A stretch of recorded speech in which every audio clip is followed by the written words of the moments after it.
Guys എൻ്റെ motivation എല്ലാം പോയി. 3 മണിക്കൂർ എങ്ങനെയൊക്കെയോ ഇരുന്ന് പഠിച്ചു.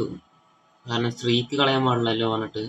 ഇപ്പോൾ സമയം 1 മണിയായി. 1 മണി വരെ പ്രത്യേകിച്ച് കാര്യമായിട്ടൊന്നും പഠിച്ചിട്ടില്ല.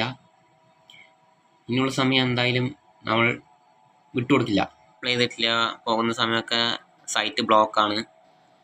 അപ്പോൾ എന്ത് ചെയ്യുമെന്ന് അറിയില്ല. ഇനി നാളെ പോകാമെന്നാണ് വിചാരിക്കുന്നത്. അപ്പോൾ ഈ 100 ഡേയ്സ് ചാലഞ്ചിൽ ഞാൻ ഇതുവരെ 4.5 മണിക്കൂറിൽ കൂടുതൽ പഠിച്ചിട്ടില്ല. അപ്പോൾ ഇന്നത്തെ ദിവസം 4.5 മണിക്കൂറിൽ കൂടുതലായിരിക്കും. 1:30 പറയണ്ട. അപ്പോൾ ഉച്ചത്തെ ഭക്ഷണം കഴിച്ചിട്ട് തുടങ്ങാം.